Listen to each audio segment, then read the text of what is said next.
ছোট একটি গ্রামে টুনি নামের একটি পাখি বাস করত। তার আশেপাশে বাসা বানিয়ে আরো অনেক পাখি বাস করত। সব পাখিদের সাথে ছোট বাচ্চা ছিল, কিন্তু টুনি নামের এই পাখির কোনো বাচ্চা ছিল না। সব পাখিদের বাসায় তো ডিম হচ্ছে, বাচ্চা হচ্ছে, আমাদের বাসায় কেন বাচ্চা হচ্ছে না? টুনি, তুমি ধৈর্য ধরো, আল্লাহ তাআলার উপর বিশ্বাস রাখো, আমাদের বাসায় একদিন বাচ্চা হবে।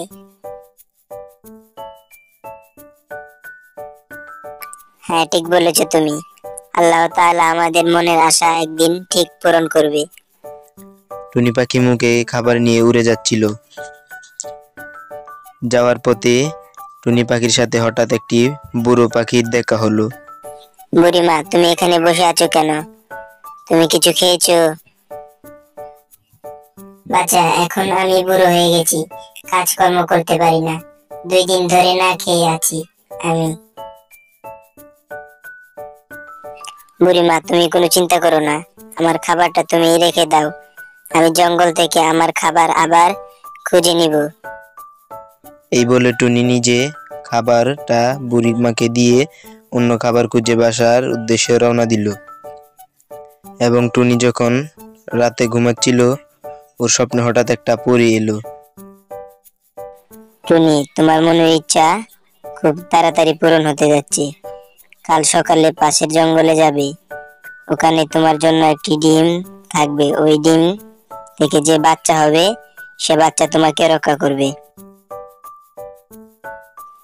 ওগো, রাতে আমার স্বপ্নে পরী এসেছিল। পরী আমাকে বলল, আমাদের জন্য পাশের জঙ্গলে একটা ডিম রাখা আছে, আমাকে এক্ষুনি যেতে হবে ওখানে। আচ্ছা ঠিক আছে, তুমি তাড়াতাড়ি যাও, আল্লাহ তাআলা মনে হয় এবার আমাদের মনের আশা পূরণ কর। টুনি যখন ভোর সকাল বেলায় জঙ্গলে যায়, তখন টুনি দেখতে পায় অনেক বড় একটি ডিম রাখা আছে। আল্লাহ তাআলা আমার মনের আশা পূরণ করলো, কিন্তু এত বড় ডিম নিয়ে আমি বাসায় যাব কিভাবে? পরী এসব উপর থেকে লক্ষ্য করছিল এবং বলছিল যে টুনি কখনোই এত বড় ডিম নিয়ে বাসায় যেতে পারবে না। তাই পরী অনেক বড় একটা ঈগলের রূপ নিয়ে টুনির সামনে গেল। ঈগল ভাই, আমি কিছু করিনি, আমাকে তুমি মেরো না, আমাকে ছেড়ে দাও। আরে টুনি, ভয় পাওয়ার কোনো কারণ নেই, আমি তোমাকে মারতে আসিনি, আমি তোমাকে সাহায্য করতে এসেছি। চলো, তোমার ডিম আমি তোমার বাসায় দিয়ে আসছি। ঈগল টুনির বাসার উদ্দেশ্যে রওনা দিল। টুনি, আমি চললাম, আমাকে খুব তাড়াতাড়ি বাসায় যেতে হবে। আমাকে সাহায্য করার জন্য ধন্যবাদ, তোমার কাছে আমি ঋণী হয়ে রইলাম। টুনি, এই ডিমের খেয়াল রেখো।